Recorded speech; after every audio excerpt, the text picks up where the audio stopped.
Assalamualaikum warahmatullahi wabarakatuh. Selamat malam semuanya. Sebelumnya, terima kasih kepada Bapak Syekh Budi Syam MKom sebagai dosen pengampu pemrograman web berbasis CMS.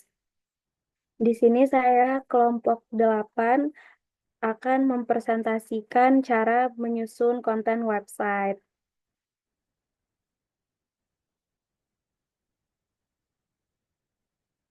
Dan ini anggota kelompok saya.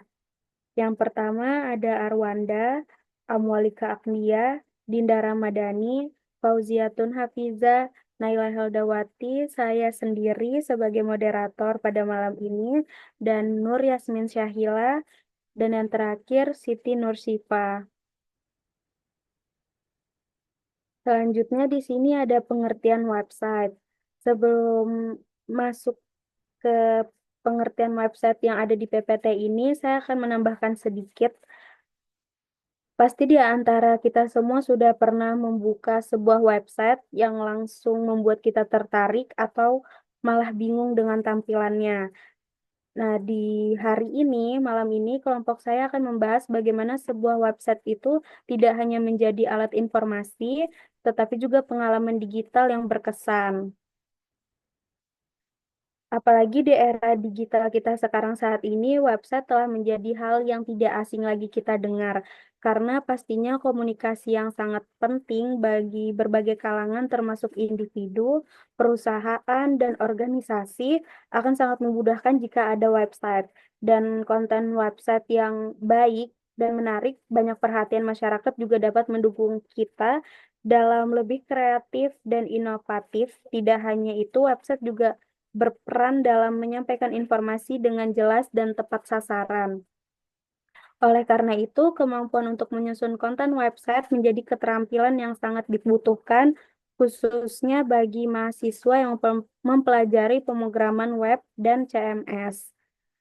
Di sini, website itu diartikan sebagai kumpulan halaman web yang diakses melalui internet atau URL, dikembangkan oleh tim Berners-Lee tahun 1991 di CERN untuk berbagai informasi.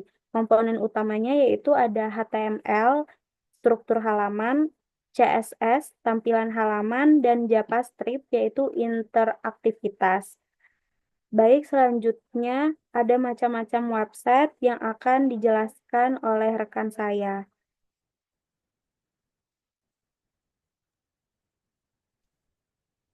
Baik, terima kasih kepada moderator. Di sini saya akan menjelaskan macam-macam website. Yang pertama ada website statis. Konten tidak berubah kecuali diubah manual oleh pengembang. Kelebihan dari website statis sendiri, kecepatan dan keamanan lebih baik karena tanpa interaksi dengan basis data atau server side. Lalu ada juga kekurangan dari website statis, tidak fleksibel dan sulit diperbarui secara berkala. Yang kedua, ada website dinamis, di mana konten berubah otomatis berdasarkan interaksi pengguna atau data server. Kelebihan dari website dinamis sendiri, interaktif dan personalisasi konten. Kekurangannya kompleks karena membutuhkan skip server side. Yang ketiga, ada blog. Fokus pada tulisan dengan urutan kronologis. Kelebihan dari blog sendiri adalah berbagi opini, pengalaman, atau informasi. Kekurangan dari blog adalah terbatas untuk format tulisan. Baik, untuk penjelasan selanjutnya akan dilanjutkan.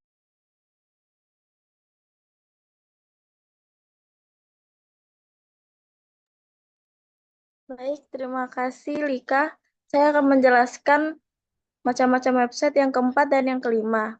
Yang keempat ada e-commerce, platform jual beli produk atau jasa secara online. Karakteristik keranjang belanja, pembayaran online, manajemen produk. Kelebihannya menjangkau audiens luas dan mempermudah transaksi.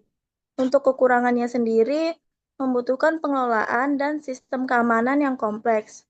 Yang kelima ada portal web, menyediakan layanan seperti email, forum, mesin pencari, dan berita dalam satu tempat.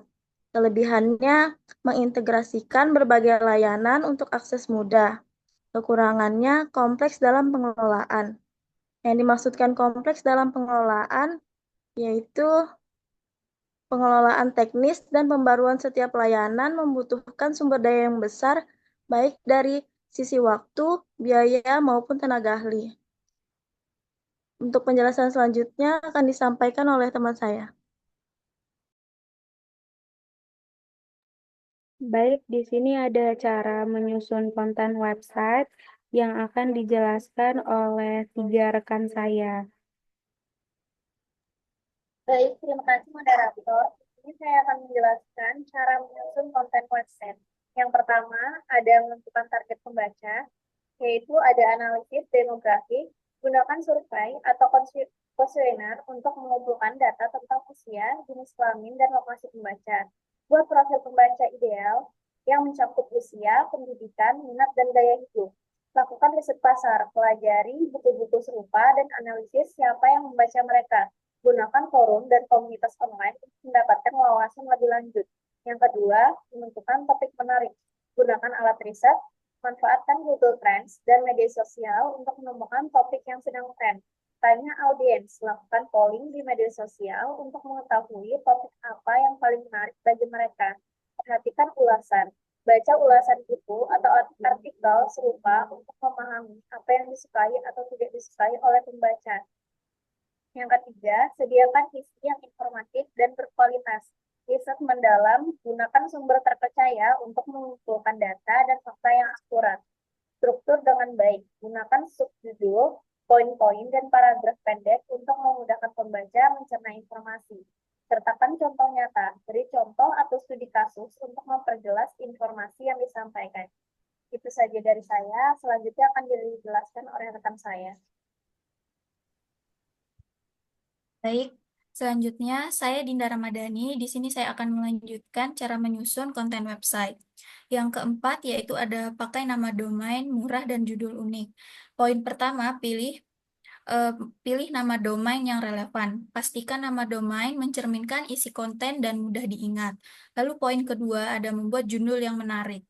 Nah, ini menggunakan teknik clickbait yang tidak menipu seperti angka atau pertanyaan untuk menarik perhatian pembaca. Lalu yang kelima ada menghasilkan konten website untuk manusia dan robot. Poin pertama yaitu optimasi CAO. Gunakan kata kunci secara alami dalam judul, subjudul, dan isi tanpa yang berlebihan. Di poin kedua yaitu ada menggunakan meta tag. Pastikan setiap halaman memiliki meta deskripsi yang jelas dan menarik. Yang keenam ada menyala pengunjung. Poin pertama, gunakan CTA yang jelas. Ajak pembaca untuk berkomentar, berbagi, atau mengunjungi halaman lain dengan kalimat yang persuasif. Lalu, poin kedua yaitu ada tawarkan konten tambahan. Di sini memberikan tautan ke artikel terkait atau sumber daya tambahan di akhir konten. Yang ketujuh, pakai nama deskripsi yang menarik. Tulis deskripsi singkat. Misalnya di sini membuat deskripsi yang mengunggah rasa ingin tahu tanpa memberikan terlalu banyak informasi. Poin kedua yaitu gunakan kata kunci. Masukkan kata kunci utama dalam deskripsi agar lebih mudah ditemukan di mesin pencari. Untuk selanjutnya akan dijelaskan oleh rekan saya.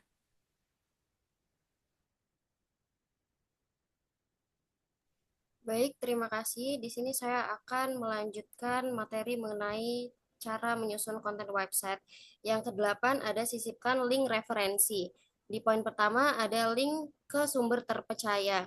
Jadi kita harus menambahkan link ke artikel kita, tentunya berasal dari sumber-sumber yang kredibel, seperti jurnal, situs berita terkemuka, atau studi ilmiah. Poin kedua ada buat tautan internal. Ini berarti menghubungkan konten artikel satu dengan artikel lain di situs kita. Fungsinya adalah untuk membantu pembaca menemukan lebih banyak informasi yang berkaitan. 9 ada jangan menggunakan keyword yang berlebihan. Gunakan variasi kata kunci.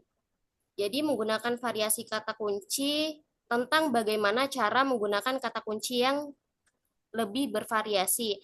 Karena kalau terlalu sering menggunakan kata kunci yang sama, teks akan terkesan kaku. Poin selanjutnya ada fokus pada kualitas konten. Jadi tidak hanya fokus pada beberapa kata kunci yang digunakan, tetapi pastikan informasi yang disampaikan juga berguna, mudah dipahami, dan bermanfaat bagi pembaca. Yang ke-10 ada hindari kesalahan ejaan penulis. Yang pertama, kita harus proofreading sebelum publikasi. Setelah menulis, kita harus selalu memeriksa kembali ejaan bahasa menggunakan alat bantu seperti Grammarly atau Hemingway. Yang poin kedua ada meminta umpan balik dari orang lain. Meminta umpan balik kepada orang lain berfungsi untuk memeriksa tulisan yang kita buat. Karena terkadang kita sudah terlalu familiar dengan konten yang kita buat. Oleh karena itu, kita bisa meminta bantuan kepada orang lain untuk membaca konten kita sebelum kita publikasikan. Terima kasih. Selanjutnya saya kembalikan kepada moderator. Baik, terima kasih. Selanjutnya di sini ada kesimpulan yang akan dijelaskan oleh rekan saya, yaitu Arwanda. Baik, terima kasih moderator. Jadi kesimpulan dari materi yang telah teman-teman saya sampaikan adalah bahwasanya dalam pembuatan website yang efektif itu pastinya memerlukan pemahaman yang mendalam tentang cara menyusun konten yang informatif, menarik, dan relevan untuk memenuhi kebutuhan pengguna.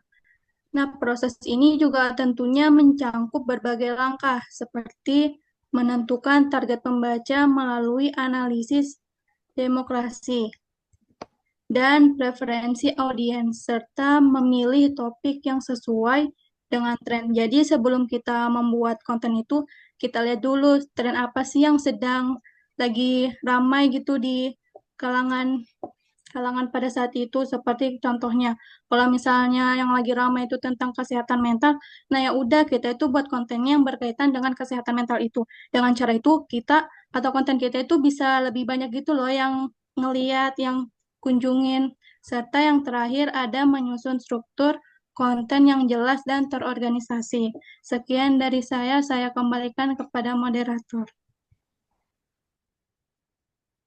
Baik, terima kasih Arwanda dan rekan-rekan saya semuanya. Tidak terasa sudah selesai presentasi dari kelompok 8. Saya akan menutup presentasi pada malam hari ini. Semoga presentasi ini membawa manfaat bagi yang melihat dan membacanya. Sekian dari kelompok kami. Kami ucapkan terima kasih.